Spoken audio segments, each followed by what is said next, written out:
Most of the people get stuck into the maths itself, like basic logic building. And even you don't know about what is GCD, what is LCM, or what is factorial, then you won't be able to solve this question. So hey, I'm Komal, and in this video I'll be explaining this topic. So we are in the phase 1, and this is the day 1 of our 90 days roadmap. So in the day 1 we are starting with mathematics, and tomorrow also we will continue mathematics. We'll solve some questions. So agenda of this video is we'll be covering some topics, and then we will solve some basic questions and which are important ones. One, the last question which I'll explain in this video, I got that in my second interview of one of the company in college placement. So stay updated. Now let's start. So with mathematics, I will be starting with the topic. Okay, of course, everyone here who are in the engineering so must have studied the maths in college or in your school. Okay, mean medium is basics, but still people can forgot. So I'm just here. Okay, so let's revise this. So what is mean is just basically, let's say three elements are there and we have to find the mean of this is total sum of the elements divided by total number of elements. That's fine. What is median is mid of element or average of mid of element. Why? Because if there is odd number of elements, okay, let's say five elements are there, then its third element is the median. Else if there are six, then its third and fourth, the average of these two elements will be the median. You should focus on median because there can be a question using this median. It can be asked to find a median of the linked list or like something like that. Okay, now next is what is prime number. Okay, so what is prime number? Prime number is something, is the number will be divided by itself and 1, only itself and 1. Okay, so what are the factors of 2 is 2 and 1. What are the factors of 3 is 3 and 1. So similarly 5, 7 and continues. Okay. Now remember this. This might be helpful in any question if it is a tricky question. So any prime number sits in this formula. Okay, except 2, 3. So if I take n is equal to 1, okay, n is equal to 1. What is 6 plus 1 is 7 and 6 minus 1 is 5. Now if I take n is equal to 2, so what will be 6 into 2 is 12 plus 1 is 13, and then it is 11. So similarly you can use this formula to get the prime number as well. Okay, this is about prime number. Now what is next? Next is LCM and HCF. Yes, this is also important. So there will be multiple questions of prime numbers. Okay, in the not in this video, but in the next video we will be solving a good question of prime numbers. It's just not finding the prime number, like if whether it is a prime or not. We will be focusing on one of the algorithm. We'll see in the next slides. Okay. Now next is LCM and HCF. What is LCM? It is least common multiple. What is HCF? Highest common factors. Okay. So to be honest, I was that student who used to get confused in this too. Okay, when I was child. Yes, of course. Now I'm clear.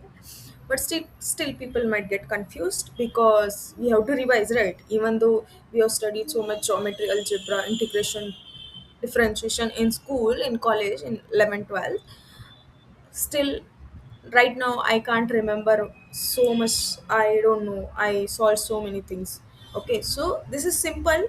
So we have to remember before jumping DSA. This is very important. This session is very important. Now what is LCM? Is least common multiple. Focus on this multiple and highest common factor. So for example, take 4 and 6. Okay, what are the 4 and 6 is, consider we are writing the table of 4. So it is 4, 8, 4 3s are 12, 4 4s are 16, 20, and so on. Now if you write for 6, then 12, then 18, and then 24, yes, and I think 30, yes. Now what is the common is 12 and this two. Highest, sorry, least common multiple is this. You are finding the multiples of 4 and multiples of 6 and finding the least common element. Now, what is highest common factor? We'll consider the same 4 and 6. Now, here instead of multiples, we have to find the factors. What are the factors of 4? Is 1, 2, and 4 itself. What are the factors of 6 is 1. Okay.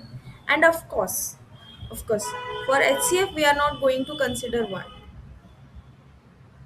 because everywhere it is anyway it will be factor. Okay, now it will be 2, 3 and 6 itself. So what is there? It is 2. Highest HCF of 4 and 6 is 2. Highest common factor. So in the name itself it is there. Of course it is not a second class, but still I am explaining. This will be useful. Okay. Don't skip this. Now, next. Uh yeah. So next is factorial. What is factorial? What is n factorial? From 1 to multiply till n. So if I have to find for what is 5 factorial, it will be 1 into 2, 3, 4 and 5. What is the whatever it is there. So it is just a multiplication from 1 to that n. Okay, if you see this. So there will be questions from factorial. So in this video we are going to solve. Okay, there's one important question is there in this series. Now, what is permutation and combination? So, what is permutation is basically arrangement of R things that can be done out of n, and the formula is NPR n factorial n minus R factorial. Remember this. And what is combination is selection of R things that can be done out of total n things, and this is the formula for that. I'll not elaborate much, but remember this. Okay. Now, modular arithmetic. So, yes. So, this is basic, okay? Because you have to use this everywhere. I'm not saying you have to forcefully use this, but in the question, it might be mentioned that you have to use the modular. Okay, like something like 10 raised to 9 or something. Okay. Now, what is modular arithmetic? Is A plus B is C. What is C? Is remainder. Okay. Now consider, I'll give you an example. Let's say 15 is there and 15 by 2. What is 15 by 2 is basically you will say will not write like this. Okay, we'll write like this. Okay, I might be wrong, but okay. Okay, so two sevens are is 2 sevens are 14. Okay, this is 1. So what is remainder? This is quotient and this is remainder. So 1. So 15% 2 is 1. So basically this is the remainder you consider. And why it is used to reduce the integer flow. Okay, so if the answer is very big, so you'll be asked to use the modulo operator. Okay, so this is about modulo operator, and I think that's it. These were the basic concept you should remember. So, as I'm repeating before DSA, you should remember this. Okay, then you will be able to solve the questions. I'm not saying everything will be depend on this, but these concepts are very important. Now, in this video, we will see palindrome, factorial, and trailing zero factorials. Okay, now what is palindrome? Okay, we'll go next and we will see what is palindrome. I'll take an example of, let's say, A, B, C, B, A. This is what palindrome. How? The first element, I'll take this. First element and last element are same. Again, this B and this is same. And this is the single element, so fine. Now, if the example is different, like A, B, C, and AB. Is it a palindrome? No. Why? The first element and last element are both same? No. So will not move, of course. Okay. So what will be the code? Okay. So okay. You should think first, pause the video and try to do by yourself. Okay. And then come. Now. So I'll be using the Java, okay, in this video or in this series mostly. So how we will find the palindrome is we'll check the first element and last element. So we will keep the two pointers. So what will be the two pointers? Let's say start. It will be at position 0 and end it will be at the position of n minus 1. Okay. Now while my start is less than end, what I'll do, okay, what I'll do, I'll check if if my, let's say it is a char array, okay, I'll take n of s is not equal to n of e. What does that mean? It is not palindrome, so we will return false. Okay, else what we will return? We are not going to return here anything. So this is what people do mistakes. Okay, now what we are going to do else, if we don't need to write else also because it is a return. If it is equal, then we have to move forward, so this pointer should move forward and this pointer should move backward. So what we should do, s plus plus and e minus minus. That's it. So this is the code. I'm writing like a pseudo code kind of thing, so you can write it clearly. So the main motto of this video is to make you understand the concepts and the questions how we'll solve. So this is the palindrome. What is the next is factorial.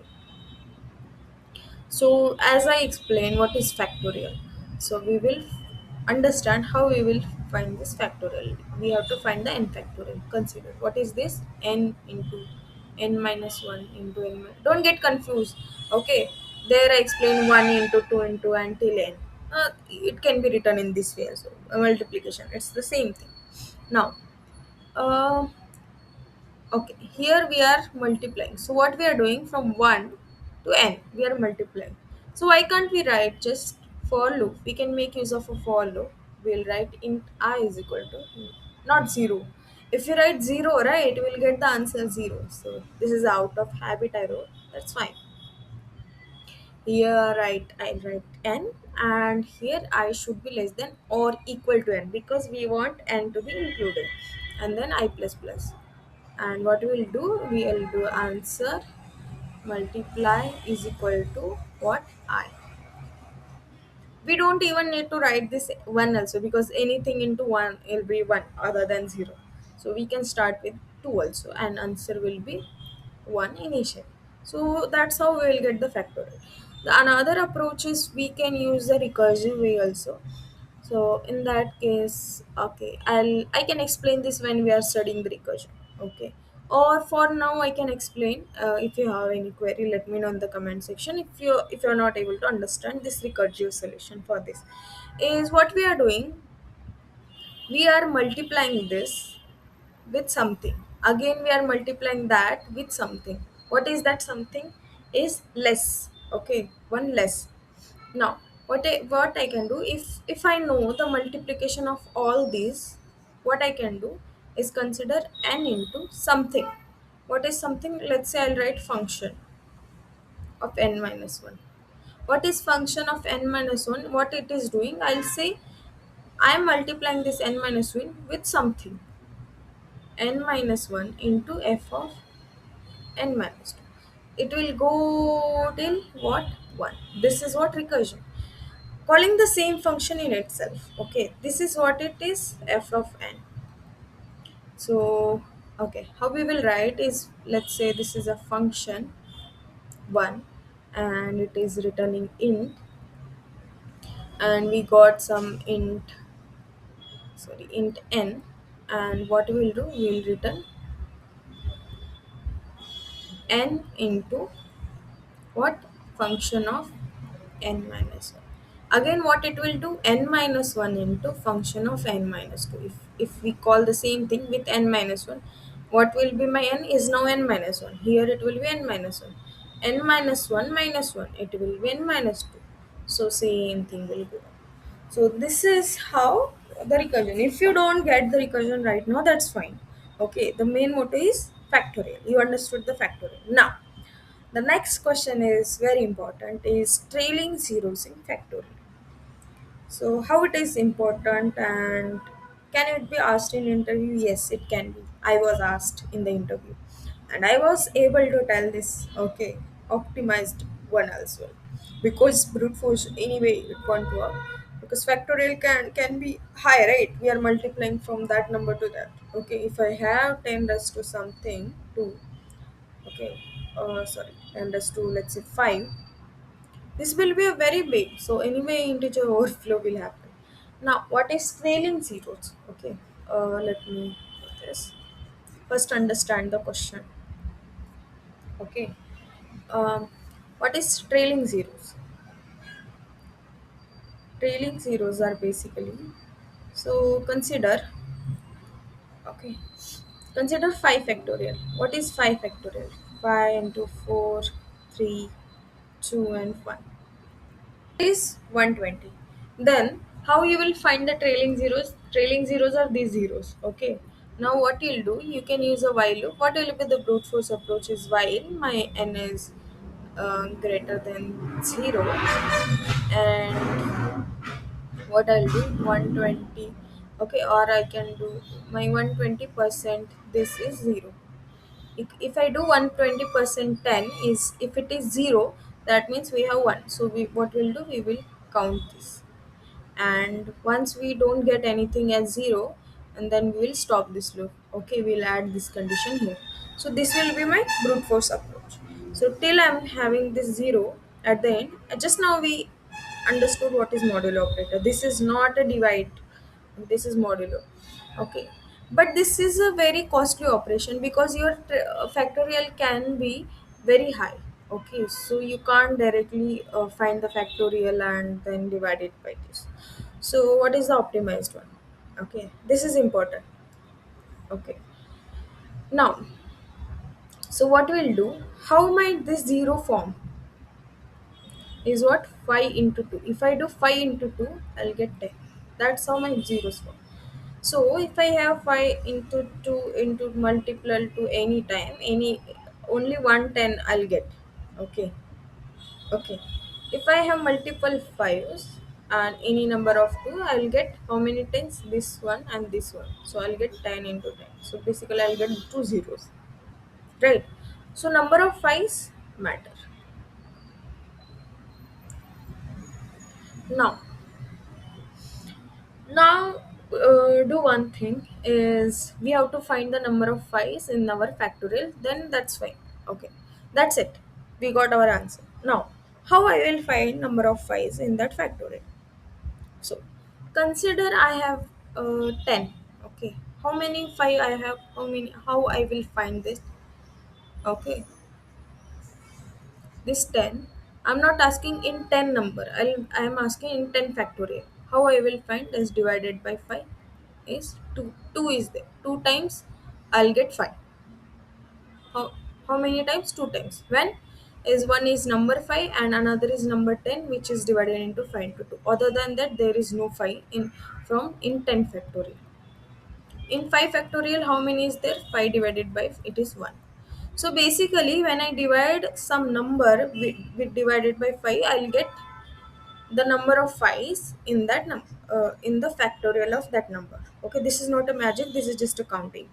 Now there is some case. Okay, I'll again explain. Let's say 20 is there, I want to understand how many 5s are there in 20 factorial. What I'll do, I'll divide by 5, I'll get 4. How? One is 5, one is 15. From 15 I'll get, one is 20 I'll get, and one is 10 I'll get. So this is 5, this is 5 into 3, so we are not bothered about 3. 5 into 4 and 5 into 2, so total 4 5s are getting.